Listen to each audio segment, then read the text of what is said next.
God and morality. Is divine command necessary for ethics?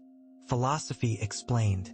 Hello, I'm Steven Darwall, and I have the privilege of teaching philosophy at Yale University, located in New Haven, Connecticut. Today, I would like to delve into a thought-provoking topic: the relationship between morality and the existence of God. Specifically, I want to explore the question of whether God is essential for establishing what is considered moral or immoral. Would there be any distinction between right and wrong if God did not provide us with commands or prohibitions? This idea is echoed in Dostoevsky's work, where the character Ivan suggests that if God does not exist, then anything is permissible. This perspective aligns with what is known as divine command theory, which posits that morality is fundamentally rooted in God's commandments and prohibitions.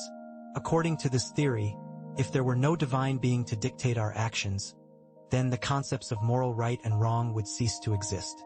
In fact, strictly speaking, nothing could be deemed permissible either, contrary to Ivan's assertion.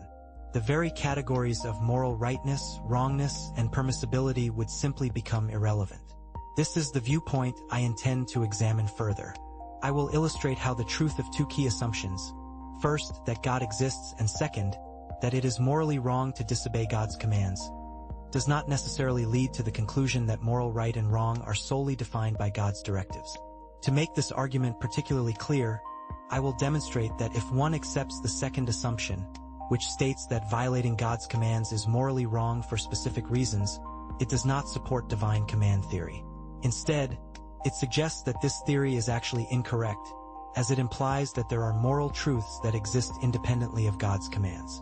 Before diving deeper, let's consider some reasons why individuals might be drawn to the divine command theory. One compelling reason is that it clarifies the strong link between morality and the concepts of law or obligation. What is deemed morally wrong is not merely what one should avoid for good reasons. It is also what one is morally bound to refrain from doing. This connection implies that morality functions similarly to a legal framework, and divine command theory provides an explanation for this relationship by asserting that God's commands establish the moral law. Additionally, this theory helps to differentiate between human-made laws or societal norms and what we might refer to as true morality, or morality with a capital M, which encompasses genuine moral obligations and the truths of right and wrong. A poignant example can be found in Mark Twain's novel Huckleberry Finn, set in Missouri prior to the Civil War. In the story, Huck has formed a close friendship with Jim, a runaway slave. Under the Fugitive Slave Act, Huck is legally obligated to report Jim, and he also believes that, according to the moral standards of his time, he is morally required to do so. In fact, he thinks that failing to turn Jim in would be against God's commands, leading him to fear eternal damnation. However, despite this belief, Huck feels a deep connection to Jim as a fellow human being and struggles to betray him. Twain seems to assume that his readers will resonate with Huck's sense of shared humanity and will disagree with Huck's conviction that not turning Jim in would be morally wrong, even if they acknowledge that this belief aligns with the prevailing morality of the antebellum South. The power of the novel lies in Huck's internal conflict.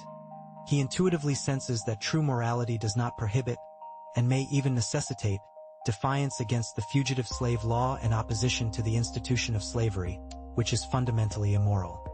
Divine command theory can help explain this complex moral dilemma. It's important to differentiate between moral principles and the laws or customs of a particular society. For instance, Huck's belief that God instructs us to return a runaway slave or always obey the law might seem straightforward, but it raises questions about the true nature of divine commands. We might argue that God's guidance actually encourages people to stand against slavery, rather than supporting it. The divine command theory is appealing because it suggests that morality exists independently of human laws and social norms, elevating it to a higher, more universal standard. However, this doesn't necessarily mean that morality and God's commands are one and the same. In other words, even if there were no divine instructions, it's not accurate to say that nothing would be inherently right or wrong. This perspective allows us to consider morality as a concept that can exist and be understood separately from religious doctrine, while still acknowledging the potential influence of divine guidance on our moral compass. To illustrate, imagine a society where laws are based on fairness and justice, rather than religious teachings. In such a case, moral principles could still be widely accepted and followed, demonstrating that morality has its own inherent value and significance, distinct from any divine commands.